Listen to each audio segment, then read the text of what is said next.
Gracias, Ana. Buenos días.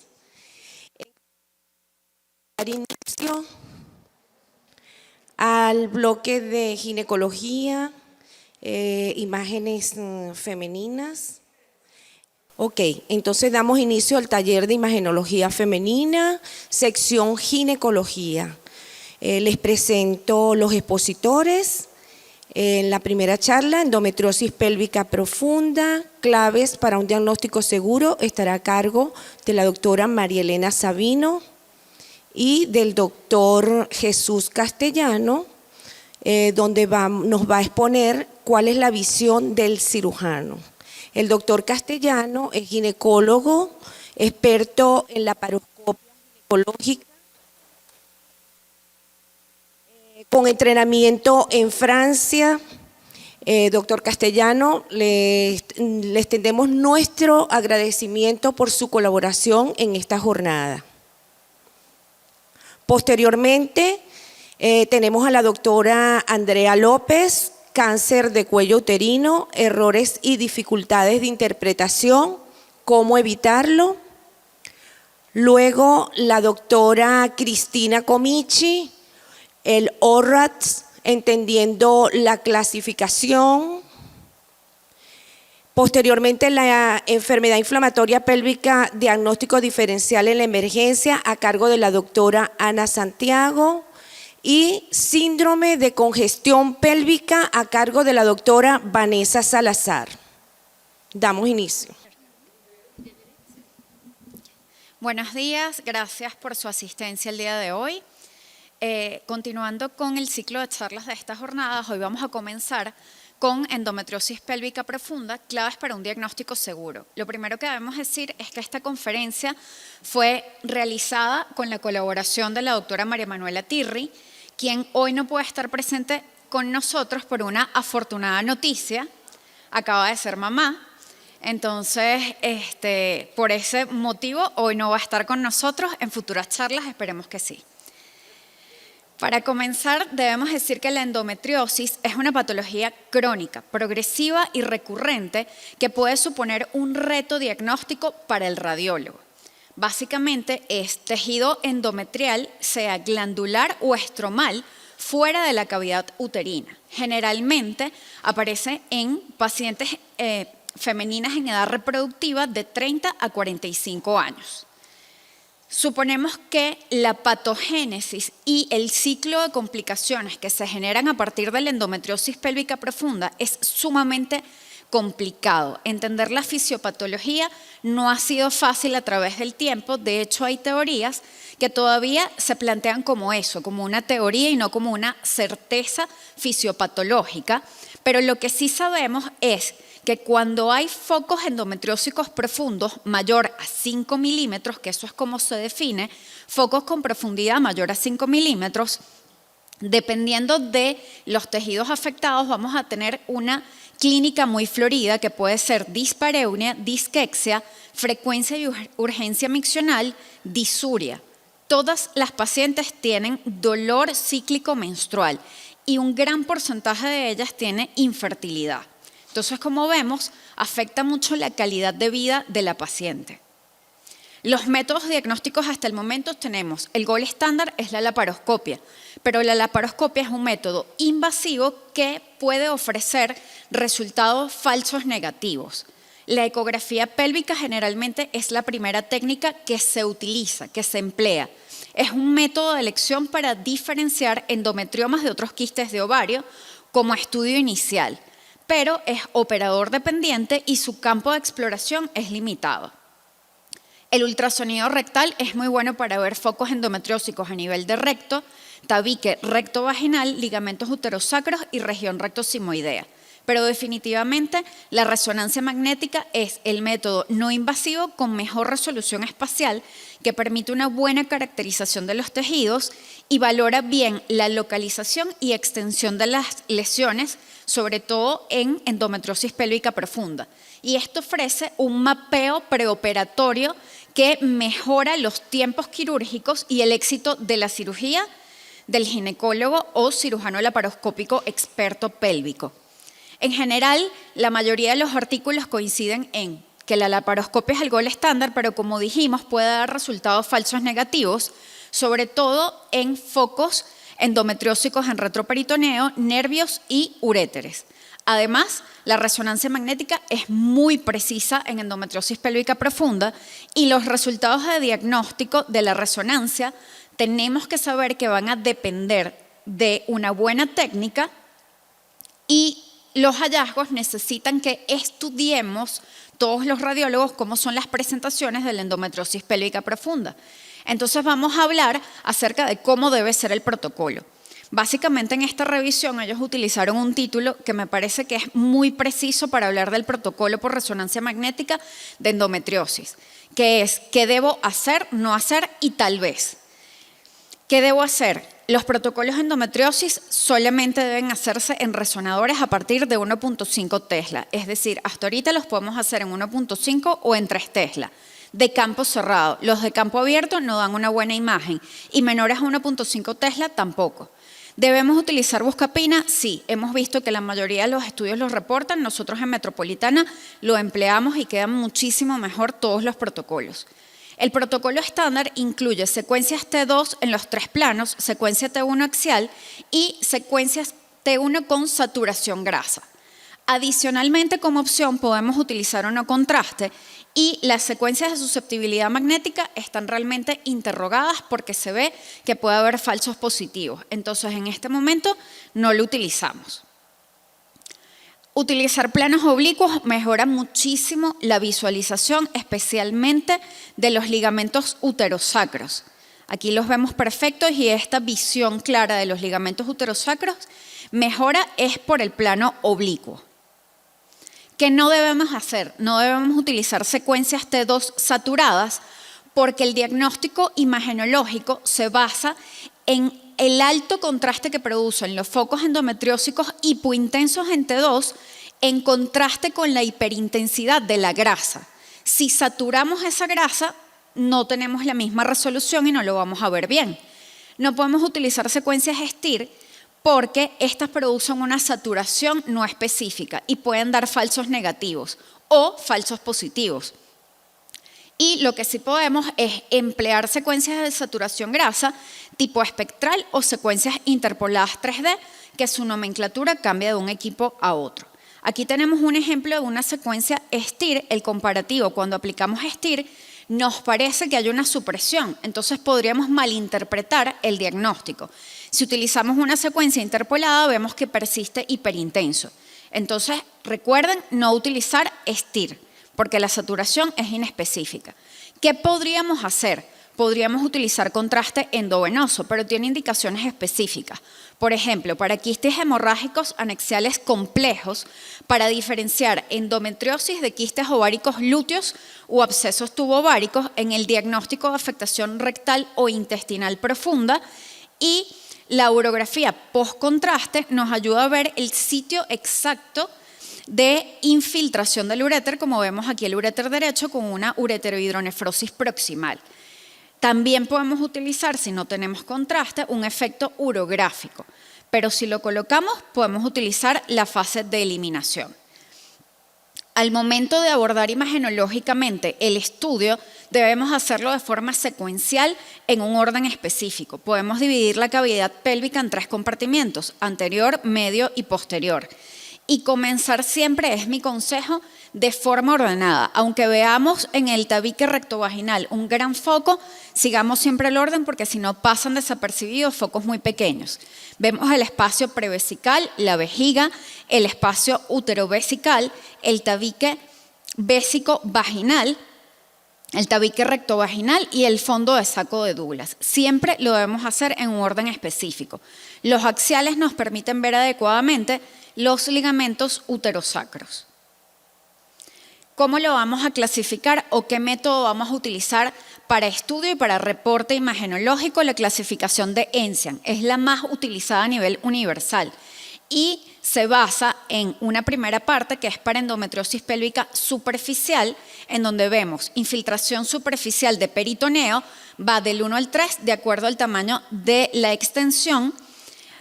En ovario, aquí vamos a colocar se fijan que hay derecho o izquierdo para poder decir si es bilateral o no, y de acuerdo al tamaño varía del 1 al 3. Y también podemos verlo en el complejo tubo-ovárico si afecta la pared pélvica y el uréter, o la pared pélvica, el uréter y también el intestino. El otro aparte es la endometriosis pélvica profunda, y aquí lo dividimos en A, B, C y F. A corresponde al espacio rectovaginal, vagina y área retrocervical. B, a los ligamentos uterosacros, ligamentos cardinales y pared pélvica. C, al recto. Y F corresponde a focos endometriósicos en otros órganos extrapélvicos, como la adenomiosis en el útero, que se considera en esta parte como fuera del contexto de la cavidad endometrial, vejiga, intestino, uréteres, diafragma, pulmón y estructuras nerviosas. Es importante destacar que esta clasificación siempre la tienen que tener al alcance al momento de reportar una resonancia, porque dice cuál es el sentido y el plano en el que debemos medir el foco endometriósico para poder decir si la escala va del 1, 2 o 3. Vamos a ver algunos ejemplos. En la presentación de implantes endometriósicos en resonancia magnética, además tenemos que decir si la fase que estamos viendo o el tejido es glandular o hemorrágico. El tejido glandular se ve como focos hiperintensos en T2 y el tejido hemorrágico tras sustracción grasa se ve hiperintenso. También tenemos tejidos que son de origen inflamatorio. Cuando está en fase inflamatoria aguda, tras la administración de contraste, como en este foco de infiltración a nivel de la unión rectosigmoidea, vemos que tiene ávida captación de contraste.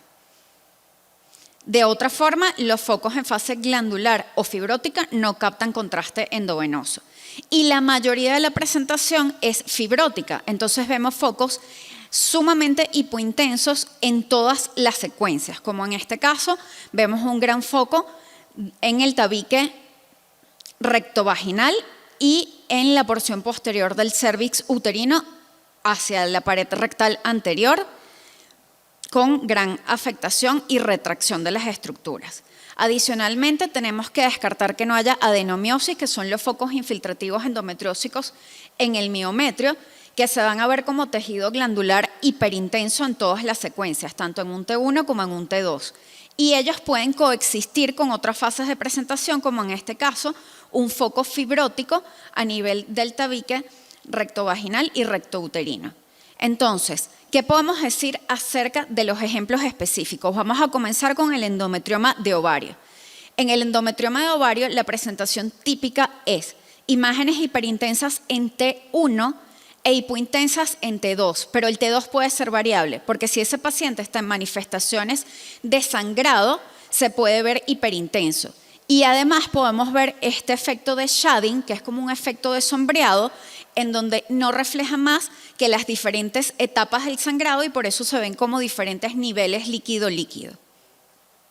Aquí tenemos otro ejemplo, secuencia T1, los ovarios se ven hiperintensos en T1 y vemos el efecto shading o de sombreado en el ovario izquierdo. Adicionalmente, cuando hay un tabique o una formación endometriósica, un foco endometriósico a nivel del tabique rectouterino, genera o puede generar tracción de los ovarios hacia la línea media y esto se conoce como el signo del beso por el acercamiento de los dos ovarios en la porción posterior. En cuanto a la endometriosis pélvica superficial, recordemos que son focos con profundidad menor a 3 a 5 milímetros. Generalmente este que está en fase glandular, como verán, es muy pequeño. Hay que verdaderamente entrenar el ojo. Está en fase glandular y lo vemos hiperintenso en ambas secuencias. Por último, la endometriosis pélvica profunda vista por imágenes. Si seguimos el orden, lo primero que vamos a encontrar en esta paciente es que vemos un foco a nivel de la vejiga. Este pequeño foco que está a nivel de vejiga y fornix anterior de la vagina. Aquí tenemos otro ejemplo de esa misma paciente. Si seguimos la secuencia, vemos que además hay afectación del tabique rectouterino. Vemos y tenemos que reportar si hay otros hallazgos como miomas, focos de adenomiosis, como en este caso, o el signo del beso, como dijimos previamente. Tenemos otros componentes que debemos decir, como la afectación del complejo tubo-ovárico, que en este caso era bilateral, y la dilatación de la trompa uterina, que puede estar presente. Adicionalmente, no olvidarnos que tras procedimientos de cesárea puede haber infiltración de focos endometriósicos en la pared abdominal, y en este caso había un tabique con un foco endometriósico que traccionaba la cara anterior del útero hacia la pared. También debemos evaluar los ligamentos uterosacros, que se ven muy bien en estos cortes, los vemos tanto en axial como en coronal, y para eso tenemos que hacer proyecciones anguladas. Siempre evaluar todo el intestino. Como vemos aquí, hay un foco endometriósico de gran tamaño a nivel de la unión recto-simoidea que capta contraste posterior a la administración de gadolinio, y en este caso era en fase inflamatoria aguda. Otro ejemplo para que vean, esta es nuestra paciente más reciente con un gran foco endometriósico no solo a nivel del tabique rectovaginal, sino a nivel de los fornix, anterior y posterior, con infiltración de los ligamentos uterosacros. Aquí vemos nuevamente que hay afectación del complejo tubo-ovárico derecho. Y siempre recordar que los ligamentos uterosacros los vamos a ver en secuencias T2 y T1 en axial. Ahorita como protocolo hacemos el efecto urográfico a todas nuestras pacientes. En conclusión, la valoración preoperatoria de la extensión de la enfermedad es fundamental. La resonancia magnética es un método no invasivo con alta resolución que permite una evaluación multiplanar, facilitando el diagnóstico correcto y el tratamiento adecuado. La resonancia magnética cuenta con una sensibilidad y especificidad elevadas en torno al 90-98%. Y el manejo de la patología por parte del radiólogo y el conocimiento de sus formas de presentación son claves para poder llegar a un diagnóstico correcto. Por último, en nombre del servicio queremos agradecer al doctor Castellanos, que realmente, y a todo su equipo, como la doctora Katy Quevedo, que gracias a ellos comenzamos a hacer todo este protocolo de manera guiada con el especialista y de manera reglada con la clasificación de ENSIEN, y hemos tenido muy buenos resultados. Verdaderamente agradecidos con usted y encantados de escuchar su charla a continuación. Gracias.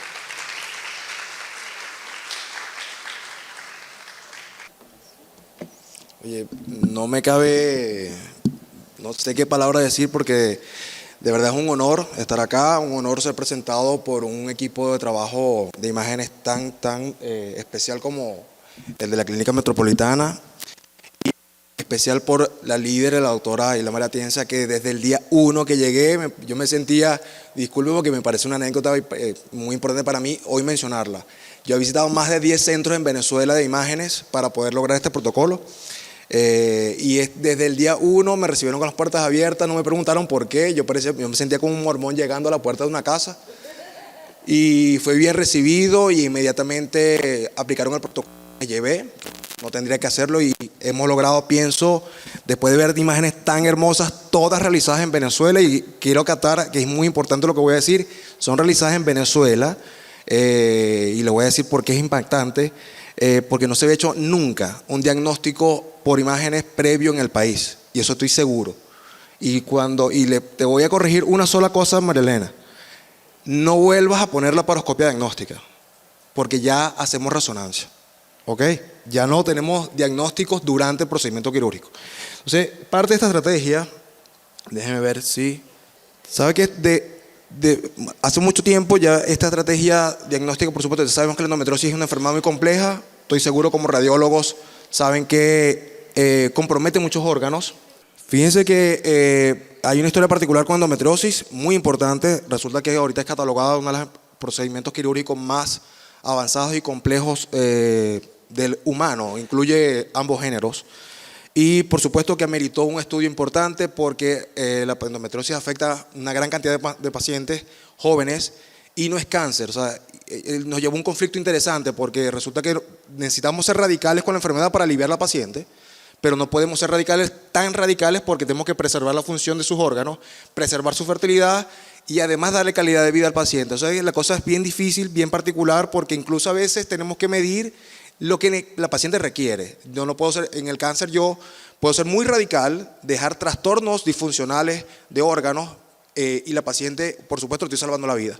En este caso no es muy difícil porque la paciente incluso te pide cosas, por ejemplo, preservar el útero en adenomiosis severa, Entonces es importante esto. Nace esta estrategia, con mucho orgullo puedo decir que esta estrategia está en un centro de trabajo que son dos históricos grandes en el mundo. Hay uno en Italia y en Francia donde pude participar, y como ven allí es una presentación directa de IRCAD, porque es impresionante todo el recorrido que tiene este grupo, instituto en endometriosis y en cirugías de mínima invasión ginecológica compleja. Fíjese que esta imagen siempre la pongo de inicio porque pareciera que cuando veamos esto, una pelvis congelada, útero todo adherido a sigmoide, a recto, todos los úteros sacros tomados y bueno, y rectovagina también comprometida, pareciera que la cirugía laparoscópica no es el indicativo. La sensación es que la cirugía abierta es la que mejor ofrece un resultado en esta paciente. Yo le puedo decir, así como imágenes nos ofrece ahora un diagnóstico, la capacidad imagenológica de la laparoscopia es inigualable. Entonces, ya como estándar, además de saber y tener mucha data de que la cirugía abierta no va a lograr apreciar y tener precisión diagnóstica ni quirúrgica, por supuesto, no va a poder tampoco avanzar como ha avanzado la laparoscopia en la profundidad de la enfermedad, sabiendo lo difícil que la capacidad infiltrante que tiene ella en los órganos vecinos a la pelvis. Esta estrategia está basada cuando se comenzó a recopilar toda esta data, que estoy hablando a finales de los 90 y principios de los 2000, ya estaban haciendo cirugía laparoscópica en Italia y Francia para endometriosis profunda, porque habían decretado que la cirugía abierta iba a causar infertilidad del 100% de los casos. La estrategia comenzó a basarse en observar. Y observar incluye el diagnóstico. O sea, ¿cómo hacemos para llegar al paciente y entrar y decirle ya un plan? Entonces, esa observación está basada en que cada vez que se operaba a un paciente, se entraba a hacer diagnóstico por laparoscopia y tú decidías en el momento, ibas a tener un gran porcentaje de pasos inciertos, y es algo que tú no puedes hacer en cirugía. Tú tienes que tener un plan antes para ofrecer, por supuesto, al paciente un consentimiento, pero además un plan para decirle que vas a preservar y que además que también vas a sacrificar. Entonces, fíjate que allí en esa estrategia, que es una estrategia que comienza siendo quirúrgica, fíjate que se comienza a incluir de primer paso la observación, que es el diagnóstico, aquí arriba. Luego vemos, por supuesto, una orientación, y con esa orientación que está basada en la información y la data que nos dio la enfermedad de la ubicación de su afección, ya tenemos decisión y actos dirigidos ya certeros para ofrecer al paciente el mejor de los resultados. Fíjense que la endometriosis, hay algo particular de esta enfermedad, que como les dije, ocurre, no es cáncer, no mata. Tenemos que ajustarnos no solamente a la enfermedad, sino también al deseo del paciente, a metas propias del paciente, por ejemplo, como fertilidad. Como ven, hay trabajos gigantescos como este es un grupo italiano que desde el 2005 publica esto y analiza 1.500 casos con endometriosis estadio 4, o sea, en donde involucra todos los órganos pélvicos, y comienza a recopilar información específica de dónde está ubicada la endometriosis en porcentaje, para correlacionarlo con resonancia y con ecografía. Imagínense el trabajo en 2005, estamos hablando que el 2023 en Venezuela, hasta hace un año no teníamos diagnóstico por imágenes. Entonces este grupo fue muy importante, impactante en este trabajo, porque comenzamos a ya tener diagnóstico y ya acertado con la retrospectiva de la ubicación de la enfermedad. Esto, por supuesto, hay que recalcar que ocurre, ¿por qué tanto énfasis en hacer diagnóstico previo? Es una enfermedad que ataca en la década de los 20 y 30 años de la paciente. No es una paciente que está en su vida, ya cumplió por así decirlo, a pesar que suena un poco cruel, o sea, no es una paciente de 60, 70 años, es una paciente de 20 y 30 años, que está en su mejor momento de vida social y económico, porque es algo también medido en estos países. Son pacientes jóvenes, todas desean preservación de fertilidad o hay un deber de preservar fertilidad, o sea que ya no es la histerectomía la resolución de la endometriosis, porque ya sabemos que no es el útero el que está mayormente invadido. Ya tenemos un trabajo anterior que nos dice dónde está ubicado y resulta que no es útero el problema. Y por supuesto sabemos que ahora que la enfermedad invade otros órganos se convierte en una cirugía de riesgo. ¿Por qué? Porque es una cirugía multidisciplinar. A pesar de eso, tenemos que seguir ajustando la cirugía a ser radicales en la enfermedad, porque ya sabemos que si no quitamos la enfermedad, la paciente causa enfermedad recurrente y por supuesto va a ir a quirófano nuevamente. Para que vean en promedio en Venezuela, o la data que he recogido en los últimos 2 años o 3 años que estoy recogiendo data acá, pues tengo 4 o 5 años acá, tenemos un promedio de 3 cirugías previas por cada paciente que vemos menor de 30 años. O sea, es altísimo la incidencia de cirugía recurrente. Tenemos que preservar la función, entonces tenemos que, fíjate, si tengo que resecar un intestino, ¿cómo hago para preservar su inervación y su vascularidad? prioridad para que tengan menos función en la anastomosis y tengan menos trastornos disfuncionales del órgano. Y por supuesto, el respeto a los pacientes, al requerimiento del paciente. Tenemos grandes adenomiosis que la paciente me dice, yo no quiero perder el útero, y es una enfermedad que está infiltrando el útero, ¿cómo hago para resecarlo sin dañar ese órgano tan importante para ella para tener un hijo? Fíjese que hablando de preservación y ajustes, fíjate que siempre lo menciono y siempre porque además que está muerto, pero esta persona desde el 90 comienza a hacer la cirugía laparoscópica en endometriosis y resección intestinales, y fíjate que en el 2005 él publica la posibilidad de preservación neurológica en cada órgano con full excision, o sea, con excisión total de cada órgano en endometriosis. O sea que estamos hablando que ya están haciendo resección total con preservación neurológica y vascular en estos pacientes. 2005, ¿ah?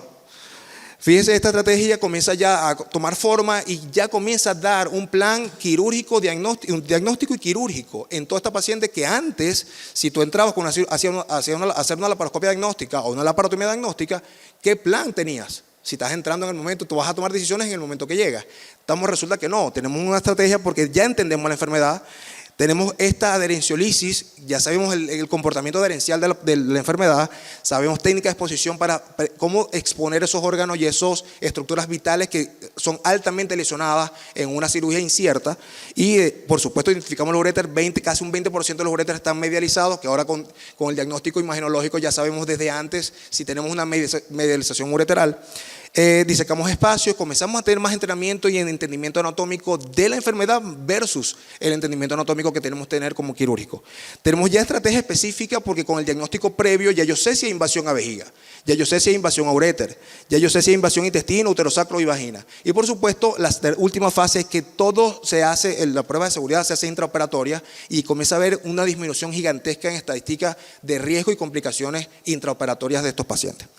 Para que vean, sigue viendo data, esto es un súper trabajo de 2012, un multicéntrico que recoge información de 4 países en donde se hacía diagnóstico por ultrasonido, resonancia, o sea, clínico, imagenológico y tratamiento quirúrgico excisional con preservación de función. Para que más o menos vean, aquí está Philip Konix, quien ha escrito más sobre la epigénesis de la enfermedad. 2 belgas importantísimos, un grupo en Rusia y un grupo francés que es el de mi profesor, Arnaud Battier, recogiendo esta información. Pero quiero señalar algo súper importante. Fíjense acá, si hay sospecha clínica de endometriosis, ya se puede confirmar, como dice la palabra, por ultrasonido y o resonancia magnética. O sea, no hay que hacer laparoscopia diagnóstica. Yo estoy hablando de que este consenso fue lanzado en el 2012 con una revisión de 4 países enteros. Súper interesante. Entonces, ahora hablando de quirúrgico, comencé a ver un concepto de cirugía intuitiva y comenzamos, por supuesto, a tener que entrenar un poco más, dar entrenamiento en conocimiento de anatomía, exposición, energía, incluso qué efecto térmico uso en cada órgano para hacer menos dañino, principios de disección, conocimiento de la enfermedad, seguimiento, manejo de las emergencias para mantener siempre la premisa de mantenimiento de laparoscópica o de mínima invasión. Y por supuesto comienza un concepto bien particular que es el de cirugía transversal. ¿Esto qué significa? Que resulta que ahora un especialista, sabiendo que la enfermedad complica muchos órganos, resulta que tiene que saber manejo económico o manejo de preservación de función del uréter, de vasos sanguíneos y del intestino, porque sabemos que hay alto porcentaje de invasión en estos casos. Eso es lo que se llama cirugía transversales, donde yo estuve, lo que yo me entrené, y como ven, en todos los casos tenemos los mismos pasos quirúrgicos en una patología que antes no tenía estrategia, porque resulta que tenía tanto involucramiento de órganos que no había un acuerdo entre especialistas. ¿Quién comienza primero, el cirujano o comienza primero el ginecólogo o comienza primero el urólogo? Resulta que disecamos casi siempre el colon sigmoide porque hay afectación importante de él, hay una gran adherencia de él, en más de 80% en pelvis estadios 4. Siempre identificamos los uréteres previos ya con un plano, con un mapa previo imagenológico, y luego lo buscamos con ese mapa en nuestra cabeza en la ubicación donde nos da la resonancia o el ultrasonido, pero en este caso la resonancia porque siempre lo buscamos en un punto alto y el ultrasonido no llega hasta allí. Fíjese cómo podemos lograr, después que no se veía, identificar el fundíbulo pélvico, que es esta estructura vascular acá, y al lado el uréter. para seguir, porque yo sé que después me van a quitar el tiempo que quiero dar. Es muy difícil dar tanta información. Fíjense que en este caso hay una resección de parametrio, hay infiltración parametrial. ¿Qué importancia tiene que ya yo tenga un mapa en mi cabeza que no está tomado el uréter, que no hay estenosis, para poder hacer esta disección tan bonita y tan perfecta sin lesionar el uréter, que ya sabemos que tiene alta incidencia de pérdida renal en endometriosis si hay lesiones incidentales no visibles en estos casos? Fíjese que cómo quedó esta paciente. Hicimos una excisión, full excisión de la pared pélvica lateral. Pudimos preservar todos los vasos, pudimos preservar todo el uréter acá, incluso la preservación neural sin afectar la función de la paciente y pudiéndose erradicar con la enfermedad para tener alivio en estos casos tan complejos como este. Estudiamos muchísima anatomía, estudiamos ahora anatomía visual, imagenológica, y ahora comenzamos, ahora resulta que el ginecólogo se tuvo que sentar con el radiólogo para poder entender esa anatomía previa y esa anatomía que yo veo después. Y fíjense que utilizamos espacios virtuales de la pelvis para desarrollar y ubicar todas esas estructuras nobles que antes eran muy lesionadas, y por supuesto por eso siempre se había comentado que la endometriosis era una cirugía de tanto riesgo. Lo que hacemos simplemente es esto en cirugía intestinal. Identificamos ya previo, tenemos la imagen de la lesión endometriósica con distancia, incluso distancia de penetración, milímetros de profundidad hacia útero, milímetros de profundidad hacia el plano intestinal, y con eso yo puedo directamente, me ahorro tiempo. En vez de hacer el diagnóstico durante la cirugía, puedo hacer el diagnóstico, puedo hacer el avance mucho más rápido quirúrgico en estos casos, como en el recto vagina que está tomado acá.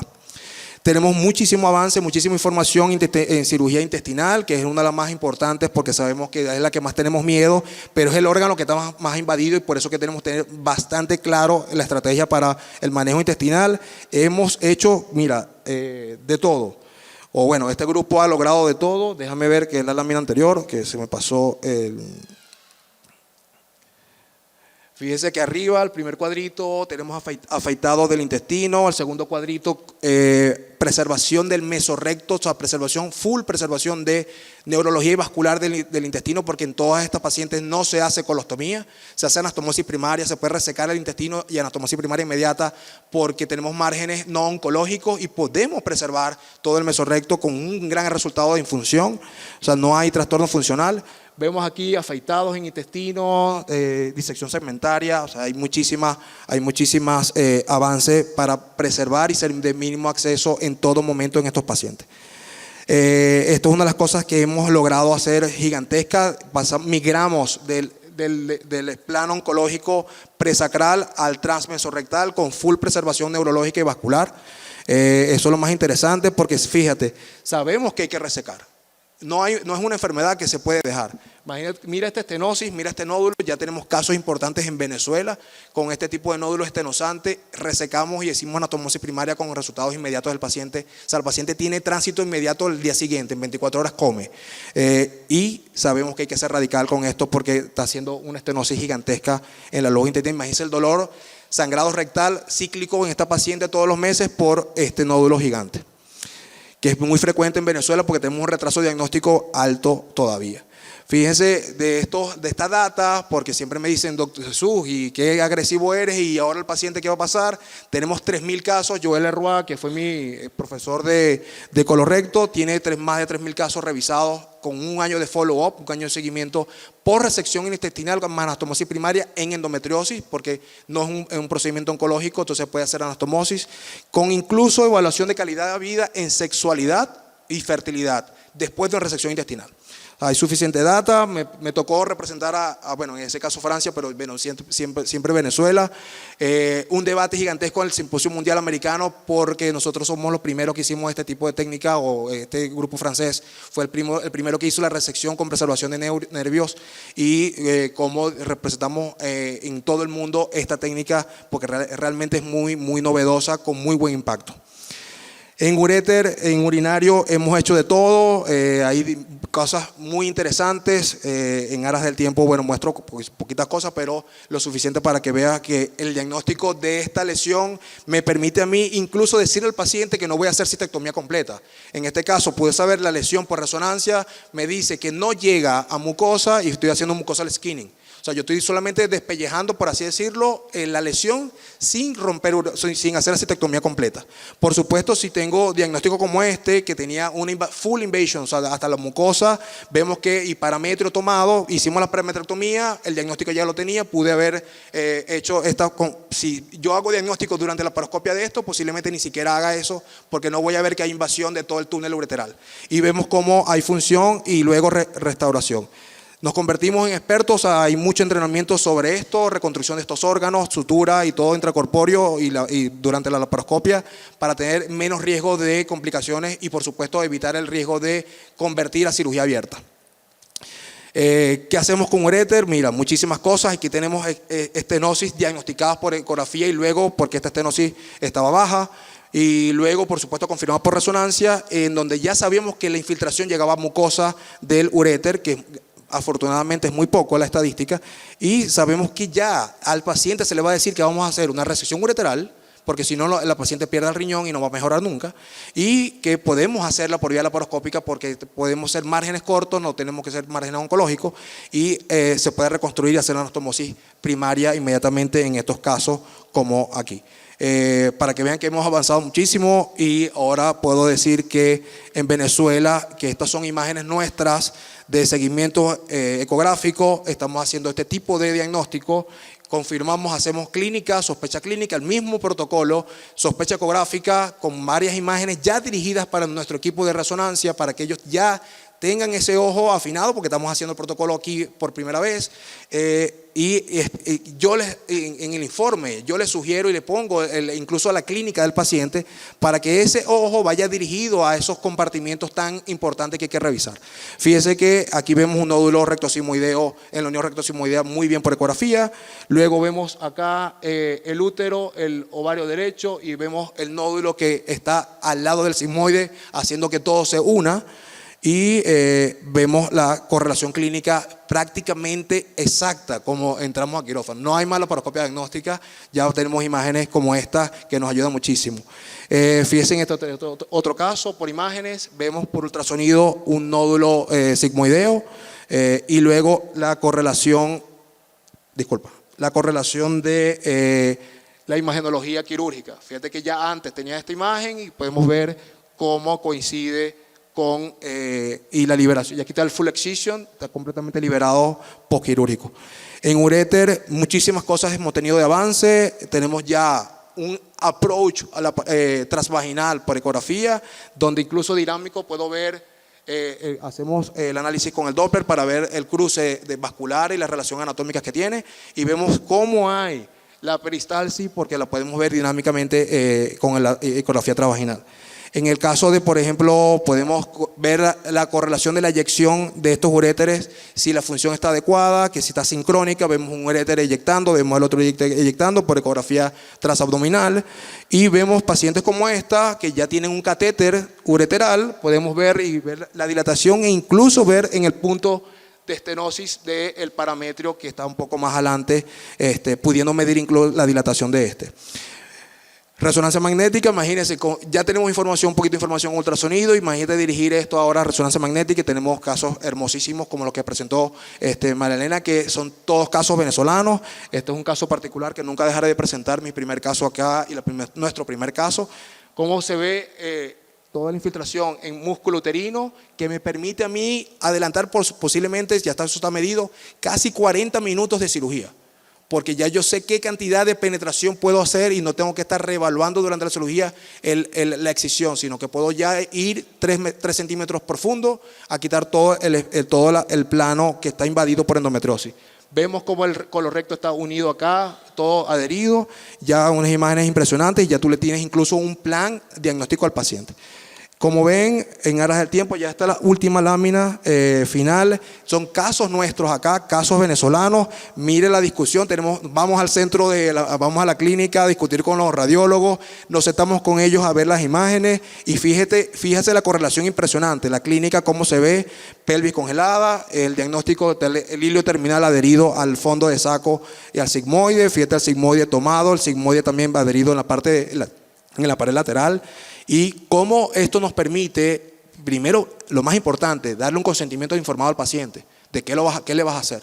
Y al tener un plan, por supuesto tienes un plan que te permite tener todas las herramientas alrededor para tú evitar cualquier complicación o tener los pasos indicados correctos. Por ejemplo, en este caso, nosotros teníamos invasión intestino, pero sabíamos que no pasaba de la serosa. Entonces, fíjate, bien interesante porque yo puedo hacer esta disección súper importante, sabiendo que no hay invasión en mucosa, yo sé que no voy a hacer resección intestinal y puedo hacer un shaving en el caso del paciente y se lo puedo decir antes de operar, ¿ah? O sea, no le voy a decir al paciente, mira, tuve que cortar el intestino durante la cirugía y la paciente sale con la resección intestinal sin haberse sido informada. Fíjese lo chévere que es importante porque el diagnóstico imagenológico fue increíble y por eso es que tengo que traer este caso acá. Cómo tenemos la invasión, todo el tejido glandular en la superficie del intestino y tenemos también la invasión de toda la parte posterior del útero que abarcaba en profundidad casi 3 centímetros. Impresiona cuando tú lo ves así, que no pareciera que es poquito o que es superficial y cuando vean cuando hago el full excision, fíjate aquí estoy haciendo la resección en intestino, esta es Isabel, doctora, ¿oyó? Haciendo la resección en intestino precisa y ya yo sé que no va a quedar enfermedad porque la resonancia sabía que no pasaba de serosa intestinal. O sea, ya yo sé que yo hago esa excisión y ya la paciente yo le puedo comprometer que no va a quedar enfermedad en ese paciente. Por supuesto, ya tenía varias cirugías previas, tenía ovarios remanentes, tenía muchísimas complicaciones, pero fíjate, con el diagnóstico preciso, yo sabía hasta dónde podía hacer, hasta dónde puedo, todo lo que puedo preservar, le podía prometer al paciente que sus ovarios iban a ser preservados, como en este caso. Y fíjate la excisión de la adenomiosis. Esto es bien interesante, esta es la del ovario. Bien interesante acá porque, déjame ver si me adelanto un poquito. No se pudo. Ay, no puede ser que voy a comenzar otra vez, me van a regañar. No, quería poner el después. ¿Cómo hago para adelantar? No, normalmente sí existe, pero no. Pero está en modo moderador. En el modo completo. Bueno, ahí para ver. Esto es completo. A ver, pásalo. No. Sí, Keynote. Ajá. Toma acá y arrástralo abajo. ¿Dónde? Fíjense aquí, ahora sí se ve, perfecto. Como inmediatamente ya yo voy muy profundo en el plano uterino porque el diagnóstico por resonancia me dice que está a casi 3 centímetros profundo la enfermedad. Fíjate que yo prácticamente la masa, lo que estoy agarrando con el instrumento izquierdo, es todo el nódulo y yo ya, mira, prácticamente me ahorré 30 minutos de cirugía porque sabía que no iba a perforar el cuello uterino, sabía que no iba a perforar la vagina y mira la excisión completa ahora con tejido sano de este paciente. Esto es ya la miomectomía porque también hacemos la miomectomía, hacemos todo el tratamiento completo en estos pacientes porque tenemos un diagnóstico certero ya por imágenes. Este es el mensaje final, el punto de no retorno. Claro, ustedes son radiólogos, gracias a Dios no son quirúrgicos, pero seguro van a poder replicar esto. Si tenemos... ¿me vas a cambiar para el otro? Ajá. Aquí, en play.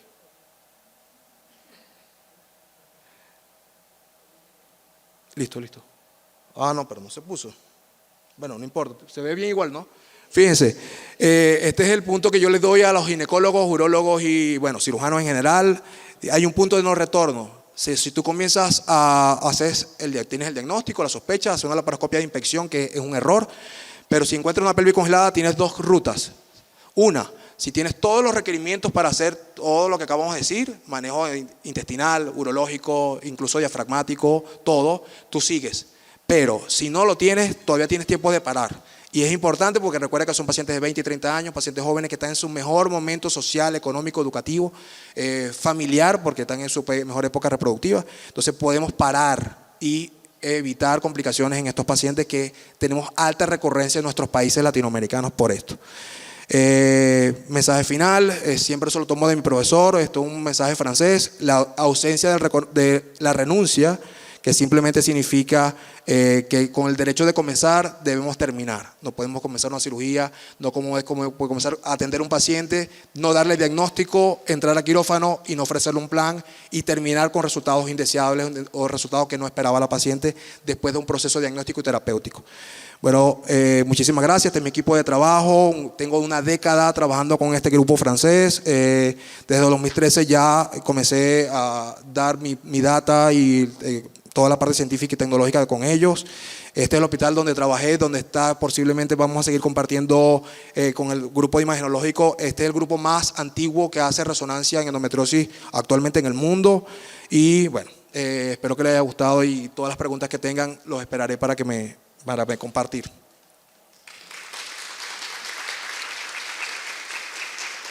Continuando con el bloque ginecológico, les voy a conversar sobre el ORATS, entendiendo la clasificación. En los próximos minutos, estas son las preguntas en las que nos vamos a enfocar a responder. ¿Qué es el ORATS? ¿Por qué es importante usar el ORATS? ¿Cuándo lo vamos a usar y cómo lo vamos a usar?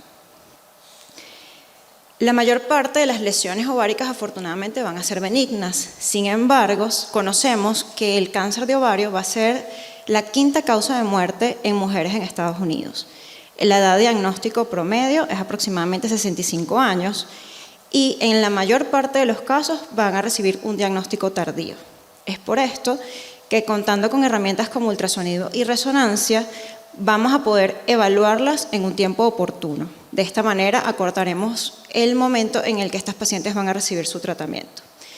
El uso de descriptores estandarizados nos va a permitir realizar interpretaciones consistentes. Es por todo esto que el Colegio Americano de Radiología en el año 2015 crea el Comité ORATS. Este comité es un comité multidisciplinario que en el 2018 ya crearon el léxico estandarizado. Inicialmente fue por ultrasonido y posteriormente en el 2020 se realizó este léxico para resonancia magnética. ¿Cuáles van a ser los objetivos del ORATS? Estandarizar el léxico para que los informes sean uniformes. De esta manera vamos a poder asignar a cada lesión una probabilidad de malignidad que nos va a permitir dar un manejo o una recomendación sobre el manejo de estas lesiones. Resumiéndolo, vamos a poder identificar lesiones benignas que van a ser seguidas en el tiempo y ofrecer tratamiento a pacientes que tienen lesiones de sospecha.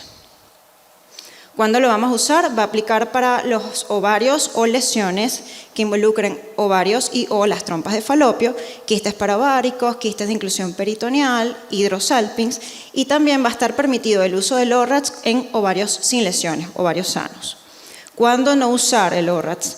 Cuando estamos en pacientes que presenten enfermedad inflamatoria pélvica, embarazo ectópico, torsión ovárica, siempre y cuando no esté asociado a una lesión neoplásica, lesiones que claramente no sean de origen ovárico o tubárico, que no sean de origen anexial, cuando no visualicemos en la técnica que estamos aplicando el ovario y ante pacientes que tengan antecedentes quirúrgicos de oforectomía o oforosalpingectomía. También, ante lesiones de origen indeterminado, podemos apoyarnos con las imágenes de resonancia magnética, dejando en último plano la tomografía. Aspectos que debemos tomar en consideración al emitir o al usar el ORATS: la edad de la paciente, es importante saber si esta es premenopáusica o posmenopáusica, el número de lesiones, cada lesión va a tener un score y vamos a hacer la sugerencia en función a la lesión que tenga mayor score. La localización, que ya hablamos previamente, y el tamaño de la lesión, que vamos a tomar siempre el máximo diámetro. En función a esto, se establecieron 6 categorías, en donde el ORATS 0 no tiene ningún porcentaje asociado a riesgo de malignidad porque son lesiones que no pudieron ser caracterizadas por limitaciones técnicas. En cambio, del 1 al 5 sí tienen porcentaje de riesgo asociados que va a variar en ultrasonido y resonancia magnética. Hay descriptores comunes de resonancia magnética y ultrasonido, entre los cuales van a ser los hallazgos fisiológicos y los no fisiológicos. Los fisiológicos son un ovario sano que va a presentar folículos y podemos observar cuerpo lúteo. En los no fisiológicos van a ser lesiones de aspecto quístico o sólido. Hay un apartado especial para las lesiones en apariencia sólidas. Las lesiones quísticas pueden ser uniloculares o multiloculares y a su vez se debe describir si tienen o no componente sólido asociado. Todas las lesiones, los descriptores a través del ultrasonido, pues siempre debemos describir en función al modo B y el Doppler color, las características. Las lesiones quísticas vamos a describir su margen o pared, que pueden ser lisas, irregulares o presentar calcificaciones. Vamos a hablar de su ecogenicidad, la presencia de septos que pueden ser incompletos o completos y la presencia de proyecciones papilares. Hablando ya de la definición de lo que es una lesión sólida y cómo se diferencia de una lesión en apariencia sólida, debemos recordar que la lesión sólida es aquella que va a presentar al menos el 80% de componente no quístico y a su vez va a presentar captación de flujo a la señal Doppler color.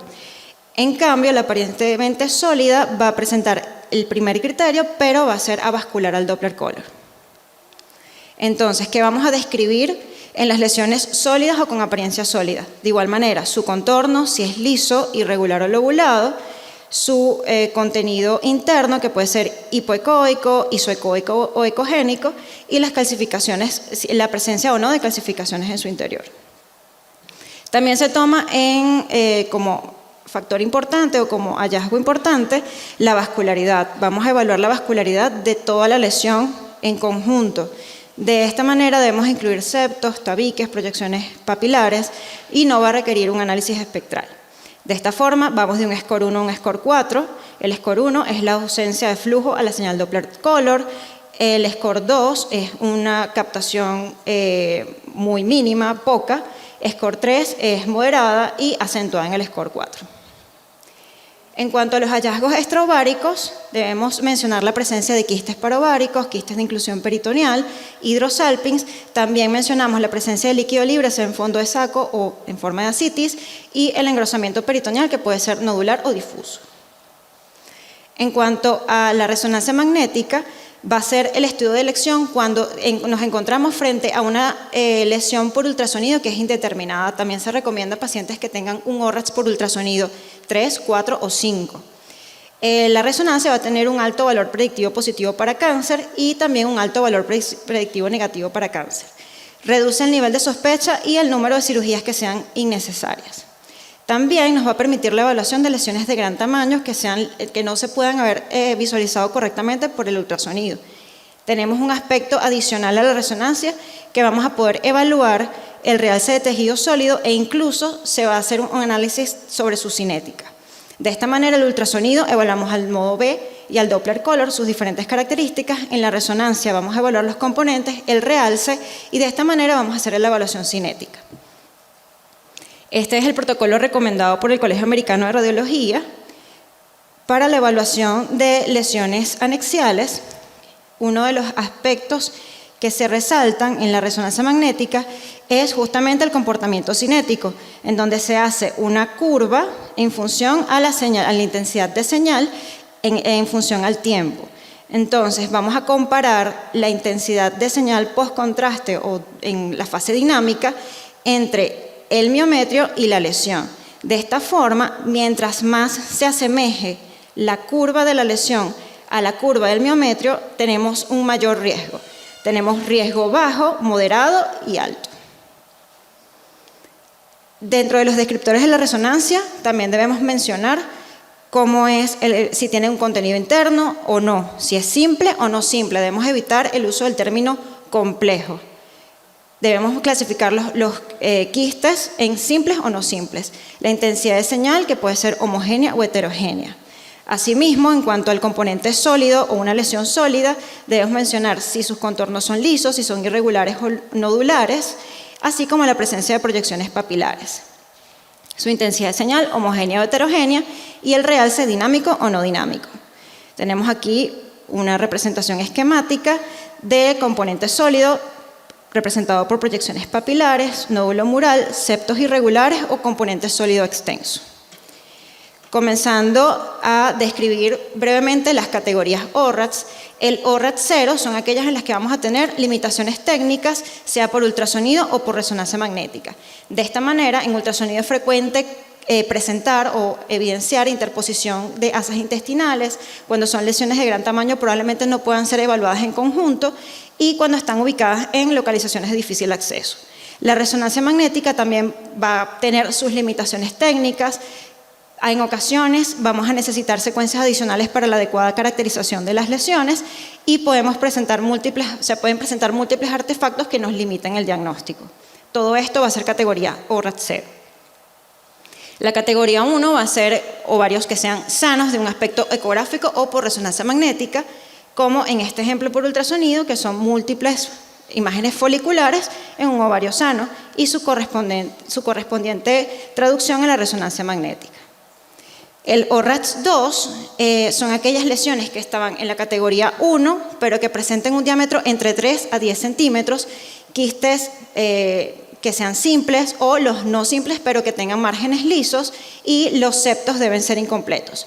Lesiones con características clásicas del ultrasonido, entre las que se describen los quistes hemorrágicos, los quistes dermoides, los endometriomas, los quistes parováricos, los quistes de inclusión peritoneal y el hidrosalpinx.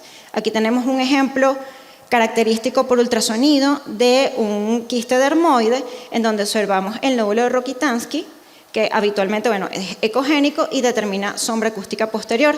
Su representación en la resonancia magnética, en donde observamos aquí el nódulo, y en secuencias de supresión grasa con contraste observamos cómo está la caída de la señal, que nos reafirma la presencia de contenido graso.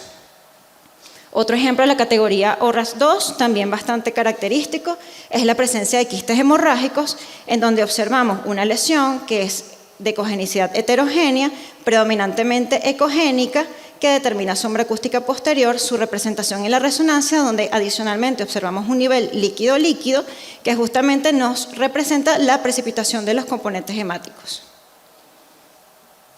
El ORATS3, vamos a incluir los de categoría del ORATS2 que tengan un diámetro mayor a 10 centímetros. En las lesiones, también lesiones no simples que sean menores a 10 centímetros, quistes uniloculares que sean irregulares, no deben tener componente sólido y a la resonancia magnética pueden tener un discreto realce. En la categoría ORATS4 ya va a haber asociado componente sólido, va a medir más de 10 centímetros en los que incluimos en la categoría 3, vamos a observar paredes, septos irregulares, proyecciones papilares.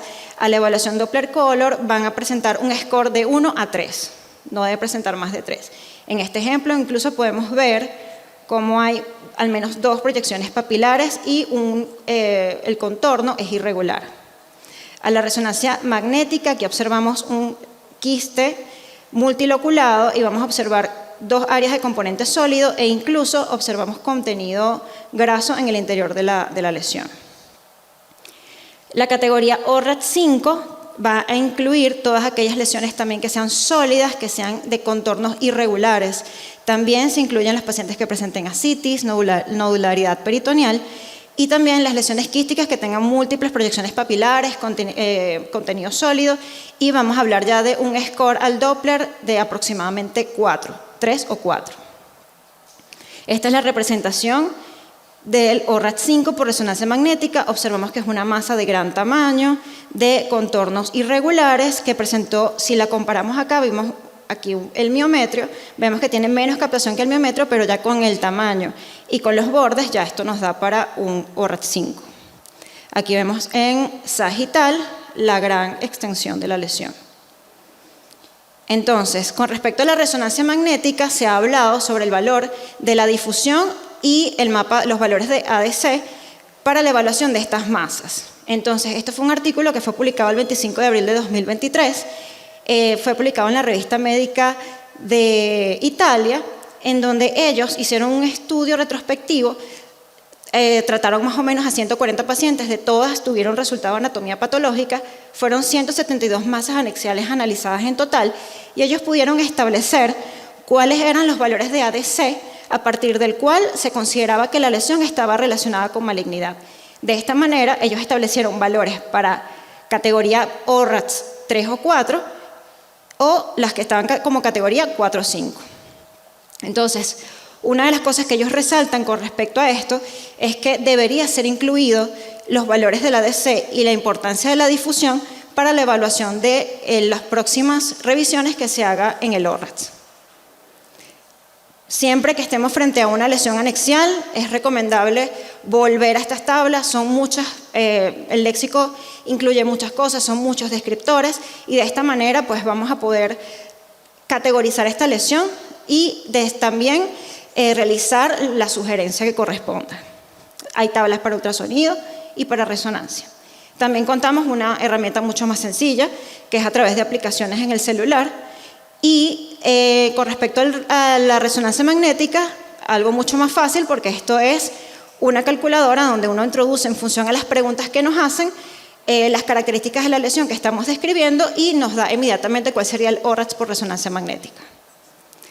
Entonces, para finalizar, el manejo de las lesiones anexiales es un dilema radiológico y quirúrgico en la mayor parte de los casos.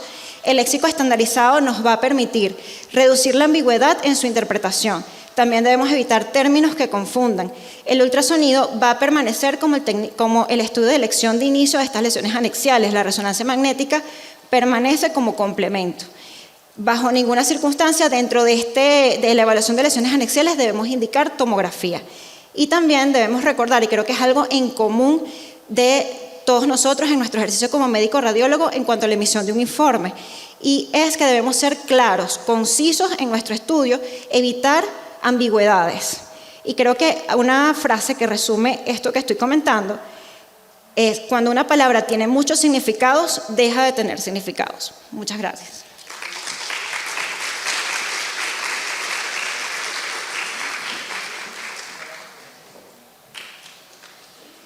Ok, buenos días.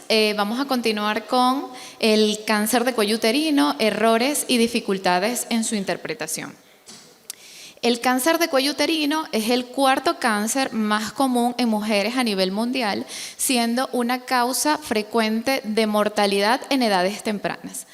La Sociedad Americana de Cáncer estima que para este año se diagnosticarán 13.960 nuevos casos de cáncer invasivo en Estados Unidos.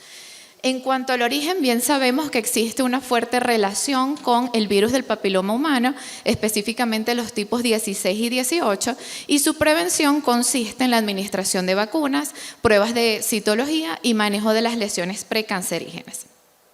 Ahora bien, para estadificar el cáncer de cuello uterino es importante que reconozcamos estructuras anatómicas que vamos a tomar como referencia. Anatómicamente, el útero se divide en un cuerpo, cuello uterino, separados por el istmo. Los tumores de cuello uterino tienden a tener un crecimiento endofítico o exofítico. Para aquellos que crecen hacia el canal vaginal, es importante determinar el nivel de extensión, para lo cual vamos a dividir el canal vaginal en tercios, tomando como referencia la vejiga. Otra estructura también importante a evaluar es el fornix vaginal, ya que como vemos acá, tiene una intensidad de señal que es hipointenso.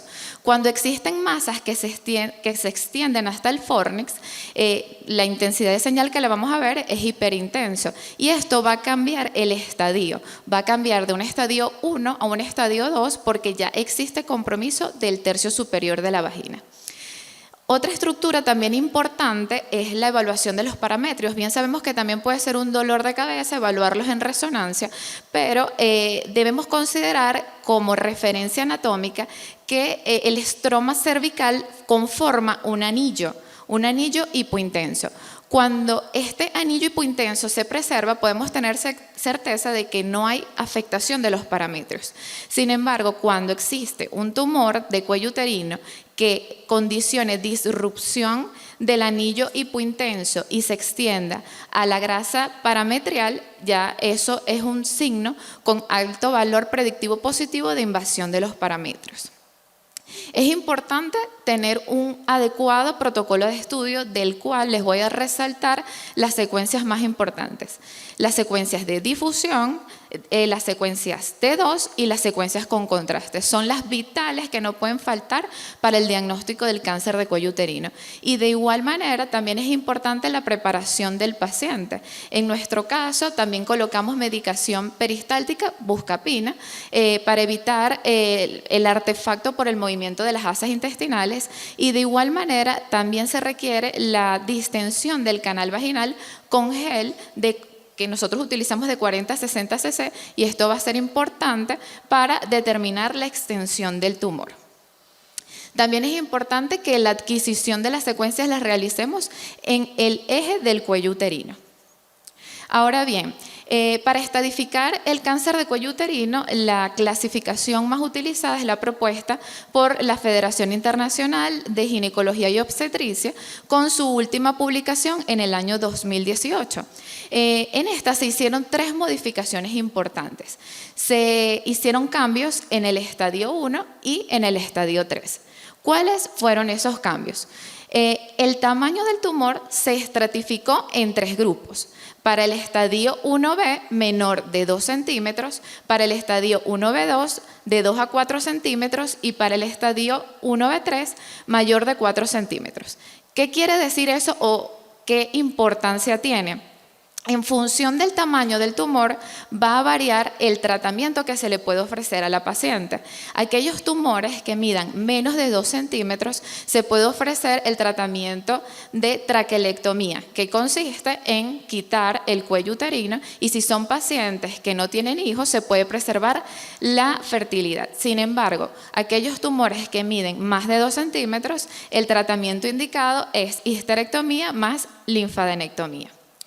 Otro cambio importante es que se incluyó la enfermedad ganglionar como una nueva etapa, como un estadio 3C. Se pudo evidenciar que la diseminación ganglionar tenía una fuerte relación con el incremento tanto de recurrencia de la enfermedad como disminución de la supervivencia.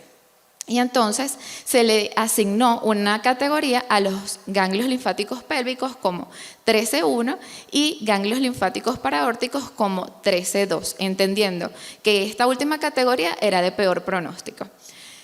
También se realizaron modificaciones en el estadio 1A. Si bien es cierto, nosotros no vamos a ver este estadio en imagen porque es un estadio microscópico. Sin embargo, también hicieron la modificación en cuanto a la medición de la lesión, donde solo se va a tomar en cuenta la profundidad de la misma. En esta última revisión también hicieron énfasis en las técnicas de imagen.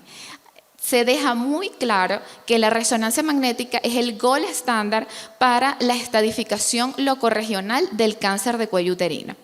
La tomografía es un estudio subóptimo para la valoración de la extensión tumoral, sin embargo, está indicada para evaluar enfermedad a distancia. Y para la valoración de la diseminación ganglionar, el estudio indicado es el CT-PET. Ahora, para la evaluación en resonancia debemos ser esquemáticos, debemos seguir pasos para evitar errores. El primero de ellos es evaluar la localización, la morfología y el tamaño de la lesión, evaluar si existe o no compromiso de los parámetros. Para esto vamos a tomar como referencia lo que ya les comenté del anillo estromal, evaluar si existe extensión al canal vaginal y el nivel del compromiso, si se extiende al tercio superior, medio o inferior de la vagina. Esto varía la estadificación. Afectación de estructuras adyacentes o de pared pélvica, esto definido como afectación de los músculos obturadores, piriforme, elevador del ano, uréter y vasos ilíacos.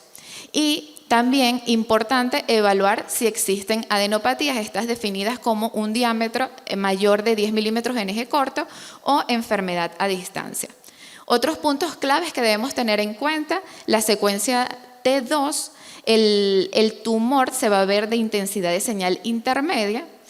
Las secuencias con contraste van a ser útiles para caracterizar lesiones que son de pequeño tamaño, así como evaluar de forma más precisa la extensión a órganos adyacentes como vejiga y recto. Y la secuencia de difusión también va a ser útil para caracterizar la lesión, principalmente aquellas que son de pequeño tamaño, y evaluar las adenopatías. Ahora veamos casos clínicos. Vamos a iniciar con el estadio 1, que es el carcinoma confinado a cérvix. Como bien les comenté, el estadio 1A es carcinoma microscópico, no lo vamos a ver por resonancia. Sin embargo, estas pacientes también se les indica resonancia a fin de descartar otras lesiones, evaluar adenopatías que cambiaría de por sí la estadificación. Entonces, iniciamos con el estadio 1B, que es carcinoma invasivo con infiltración mayor o igual a 5 milímetros. Como les comenté, esta fue la modificación que tuvo la última revisión, donde el tamaño del tumor se clasificó en 3 grupos. Menor de 2 centímetros, 1B1, de 2 a 4 centímetros, 1B2, y mayor o igual a 4 centímetros, 1B3.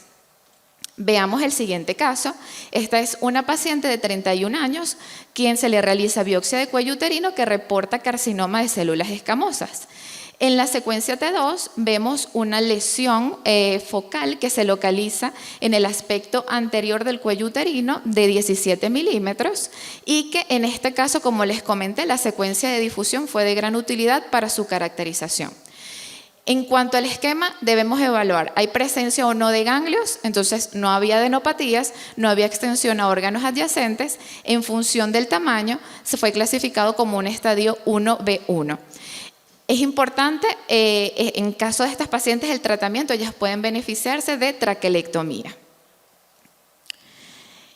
Ok, otro caso, paciente de 50 años con adenocarcinoma invasivo moderadamente diferenciado.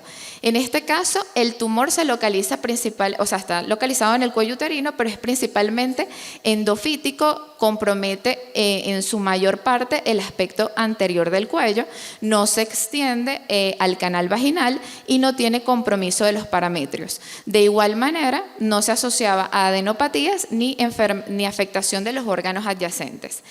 Por el tamaño, que medía 5 centímetros, fue clasificado como un estadio 1B3. Ya estos pacientes no clasifican para tratamiento con histerectomía y linfadenectomía. A partir del estadio 1B3, el tratamiento es quimioterapia y radioterapia. Ahora el estadio 2. Extensión, ya no vamos a tener un tumor que va a estar confinado al cuello, sino que puede extenderse más allá del útero, pero no va a afectar el tercio inferior de la vagina ni la pared pélvica. Se va a dividir en 2 categorías, estadio 2A, que compromete los 2 tercios de la vagina sin invasión de los parametros y en función del tamaño, si es mayor o menor de 4 centímetros, se va a dividir en 2 grupos. Y el estadio 2B, cuando existe invasión de los parametros, pero sin comprometer la pared pélvica. Vemos este caso, una paciente de 29 años que se reporta adenocarcinoma invasivo pobremente diferenciado. Vemos que hay un tumor a nivel del cuello uterino que tiene crecimiento exofítico, se extiende hasta los 2 tercios superiores de la vagina, no compromete el tercio inferior. Y que está confinado a nivel del cuello, no existe invasión de los parametrios, mide 6 centímetros es decir, es mayor de 4 centímetros, por lo tanto, se clasifica como un estadio 2A2. En cuanto al estadio 3, ya existe infiltración al tercio inferior de la vagina, puede haber afectación de la pared pélvica, uréter y, muy importante, en este estadio evaluar los ganglios linfáticos. Se va a dividir en 3 categorías, estadio 3A si afecta el tercio inferior de la vagina, 3B si hay compromiso de la pared pélvica, hidronefrosis o insuficiencia renal secundaria y estadio 3C hay afectación de ganglios ya sea pélvicos, estadio 13-1 o paraórticos, estadio 13-2. Veamos el siguiente caso, paciente de 55 años con adenocarcinoma invasivo pobremente indiferenciado. Vemos que hay un tumor de cuello uterino con crecimiento exofítico, se extiende a los 2 tercios superiores de la vagina, hay afectación de ambos parametrios, pero ¿qué cambia el estadio aquí? La presencia de adenopatía ilíaca externa y fue clasificado como un estadio 3C1. Otro caso, vemos un tumor que está de crecimiento principalmente endofítico con afectación de la pared posterior, se extiende al parametrio derecho y en la secuencia de difusión vemos que hay adenopatías en la cadena ilíaca externa derecha, también clasificado como un estadio 3C1. Otra paciente de 31 años con un tumor de cuello uterino exofítico que se extiende a los 2/3 superiores de la vagina, es de gran tamaño y condiciona estenosis del canal con distensión de la cavidad endometrial. Vemos que no hay signos como tal de infiltración de los órganos adyacentes, hay extensión a ambos parametrios y se asocia a adenopatías en cadenas ilíacas externas. También fue clasificado como un estadio 13-1. Esto puede variar si hacemos un complemento con resonancia magnética y encontramos adenopatías paraórticas, avanza en el estadio y sería un 3C2. En cuanto al estadio 4, es la extensión tumoral a órganos adyacentes y a distancia. Si se extiende a recto vejiga, un estadio 4A, y a órganos distantes, un estadio 4B. Vemos este caso, engrosamiento circunferencial del cuello uterino con extensión a los parametrios, se asociaba a ureterohidronefrosis izquierda, y vemos que hay engrosamiento con realce de la pared posterior de la vejiga, sugestivo de infiltración, que sería un estadio 4A. Para concluir, la resonancia magnética es el estudio de elección para definir las estrategias terapéuticas a seguir en el tratamiento, ya sea quirúrgico o radioterapia, quimioterapia en pacientes con cáncer de cuello uterino a partir de los estadios 2B de la clasificación de FIGO. El estadiaje por resonancia es imprescindible para identificar factores pronósticos importantes, y los radiólogos debemos conocer los hallazgos básicos en resonancia de cuello uterino y optimizar los protocolos para mejores resultados. Muchas gracias.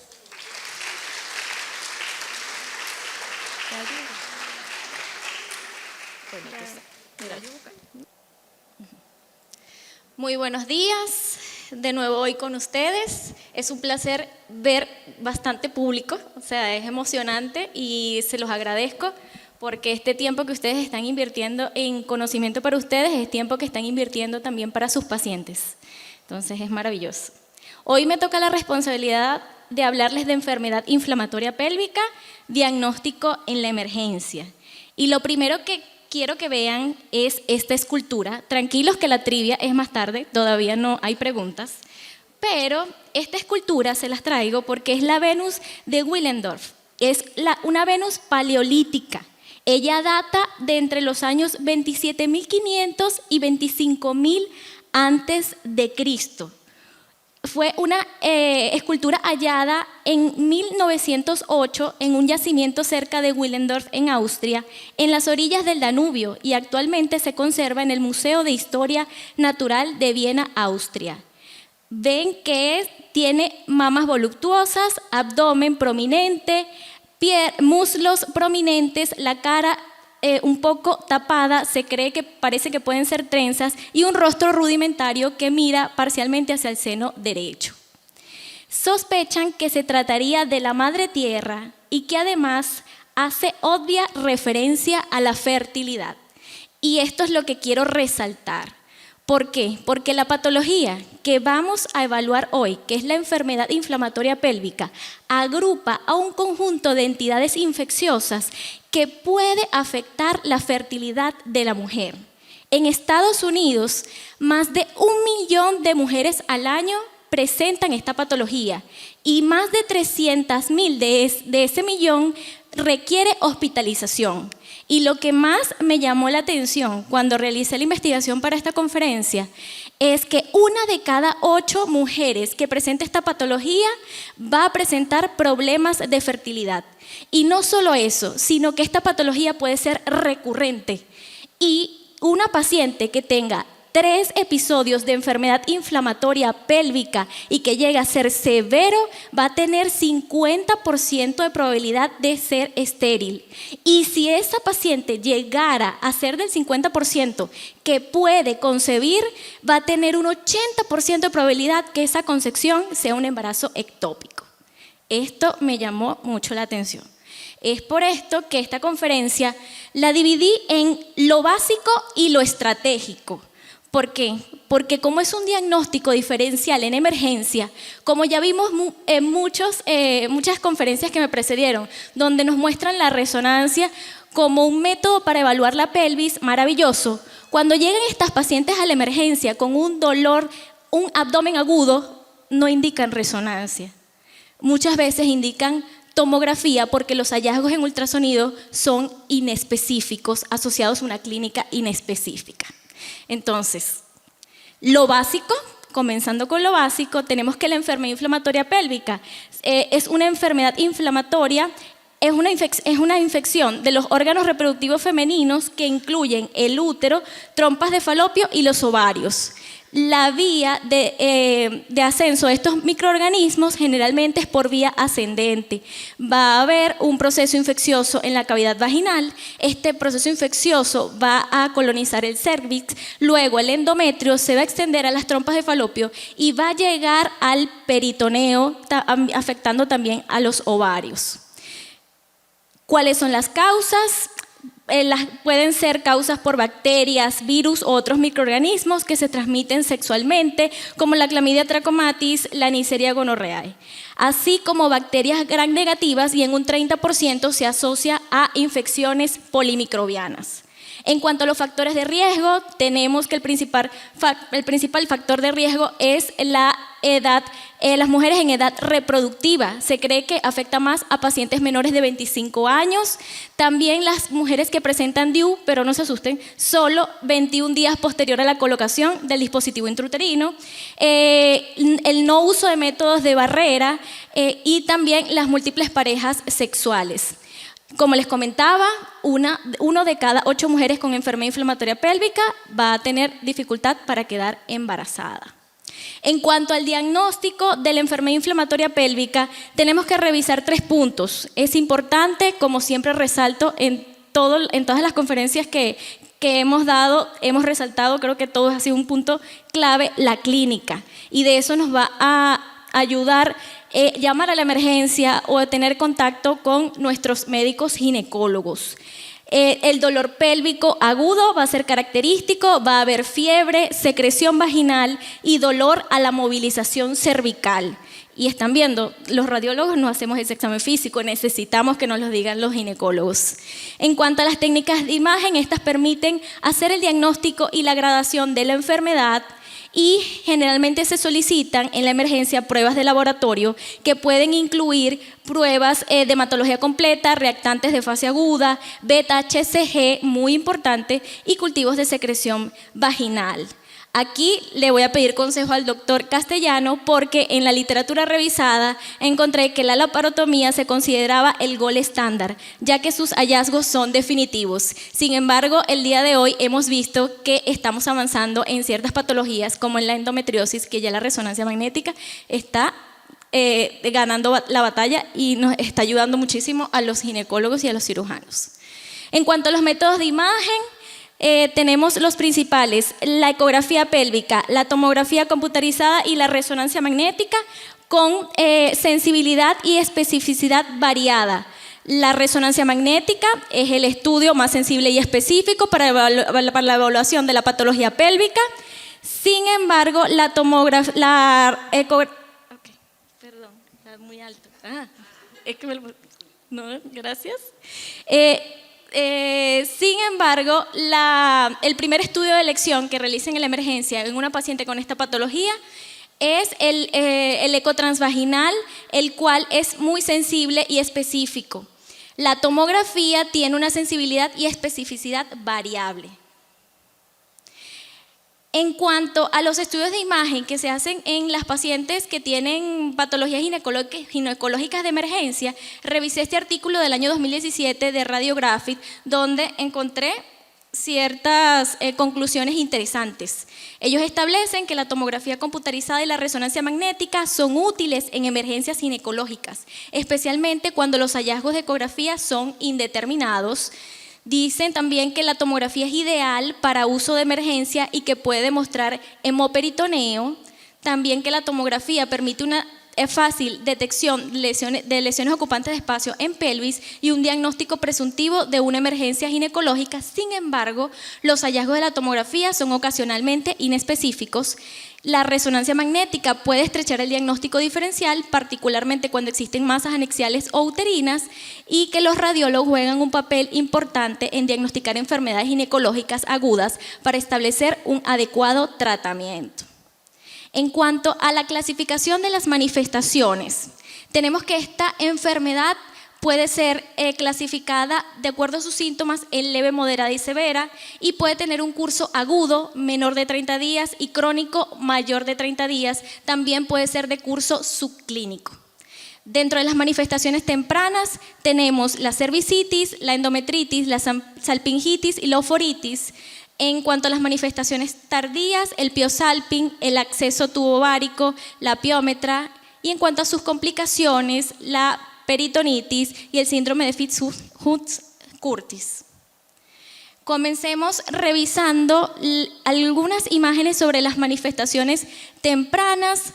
¿Por qué? Porque yo pienso que como es un diagnóstico diferencial en la emergencia, lo importante es saber reconocerlo. Tenemos que la cervicitis es la inflamación del cérvix, ocurre con un engrosamiento del mismo. En ecografía podemos ver hiperemia y puede acompañarse de líquido en el interior del cérvix. En estas imágenes de tomografía vemos el realce del cérvix y cómo presenta contenido denso en su interior. En cuanto a la endometritis, va a haber un engrosamiento del endometrio, que en ecografía lo podemos ver como una imagen hiperecógica engrosada, la línea endometrial engrosada, muchas veces se puede acompañar de líquido. En esta tomografía vemos el endometrio engrosado con presencia de líquido. Seguimos con las manifestaciones tempranas. Tenemos la salpingitis cuando va ascendiendo la colonización de esos microorganismos, y tenemos una trompa de falopio dilatada con contenido ecogénico, con aumento a la vascularización Doppler color. En tomografía podemos ver engrosamiento de la trompa uterina izquierda con aumento de la densidad de la grasa periférica. En cuanto a las manifestaciones tardías, tenemos al piosalping, que en ecografía vamos a ver la trompa de falopio dilatada, tortuosa y con contenido ecogénico, que deja nivel. En resonancia magnética se ve espectacular, podemos ver una trompa dilatada de pared gruesa, la cual realza de forma ávida al material de contraste. En cuanto al hidrosalping, tenemos que hacer la salvedad o la diferencia con el piosalping, que este va a tener paredes delgadas. El hidrosalping no va a presentar hiperemia de su pared, y el hidrosalping se va a deber a la acumulación de líquido por bridas o adherencias dentro de la tuba. En cuanto a las manifestaciones tardías, lo que nadie quiere ver, el absceso tubovárico, vemos que incluso es indistinguible el ovario y la trompa. Aquí lo que vemos es una masa loculada con áreas hipodensas en su interior. En ultrasonido es una masa heterogénea, se va a acompañar de líquido libre, van a haber importantes cambios inflamatorios. En cuanto a las complicaciones, tenemos como complicación el síndrome de Fitz-Hugh-Curtis, que es una perihepatitis. Resulta que la enfermedad avanza, hay abscesos tubováricos, luego la enfermedad avanza y las bacterias avanzan y ascienden a través del peritoneo por la corredera parietocólica derecha y afectan la cápsula hepática. Vamos a continuar con lo estratégico y les traje este algoritmo diagnóstico en donde me pareció importante resaltar que en aquellas pacientes con beta-HCG negativa, con un dolor pélvico agudo de origen ginecológico, se debe realizar ultrasonido pélvico transvaginal. Si se llega a un diagnóstico, se puede colocar tratamiento, y aquí quiero dar la felicitación a los ginecólogos de Policlínica Metropolitana, porque de verdad son pocos los casos complicados que nosotros vemos de enfermedades inflamatorias pélvicas, pero es porque los ginecólogos las tratan cuando están en fase leve, y de verdad que eso es maravilloso. Y si no se llega a un diagnóstico, se debe hacer una resonancia magnética o una TAC si no se dispone de resonador. En cuanto al diagnóstico diferencial, la doctora Sabino y el doctor Castellanos ya nos dieron uno de los grandes diagnósticos diferenciales, que es la endometriosis pélvica profunda, pero tenemos muchas otras entidades con las cuales debemos hacer diagnóstico diferencial. Por ejemplo, con aquellas lesiones quísticas que pueden torcerse o pueden sangrar, se pueden complicar y dar dolor de manifestación aguda. También debemos hacer distinción de la apendicitis aguda, que es una patología muy frecuente en la emergencia y que muchas veces ella puede ser causante de una enfermedad inflamatoria pélvica, porque la enfermedad inflamatoria pélvica no solo es por vía, se puede presentar por vía ascendente, sino que también se puede presentar por colonización de bacterias al ovario o a la trompa, por una apendicitis o por una diverticulitis o por alguna complicación infecciosa de alguna cirugía ginecológica. En cuanto a, seguimos con los diagnósticos diferenciales, la miomatosis uterina y el engrosamiento endometrial de aspecto neoformativo generalmente no da en el rango de edad de la enfermedad inflamatoria pélvica. Sin embargo, también lo debemos tener en cuenta porque el engrosamiento endometrial de origen neoformativo puede causar sangrado. Y en cuanto a la torsión de ovario, también la debemos tomar en cuenta porque es muy dolorosa, existe aumento del ovario, hipocaptación al Doppler, color o no captación, y también debemos hacer diagnóstico diferencial con esta entidad. Entonces, quiero que se lleven esto. Si tenemos una paciente femenina con síntomas inespecíficos de dolor pélvico, factores de riesgo para enfermedad inflamatoria pélvica, en una edad reproductiva menor a 25 años, debemos abrir el abanico de posibilidades. Si ya sabemos lo básico y sabemos lo estratégico, hoy 2023 debemos actuar en favor de esa paciente y a favor de su fertilidad. Les traigo la vista de Policlínica Metropolitana todos los días, es la vista del Ávila, y con esto quiero decirles que sean parte de ese porcentaje de personas que mientras mejora, ayuda a cambiar al mundo, porque de nada vale acumular mucho conocimiento si no lo traducimos en obras a los demás. Muchísimas gracias.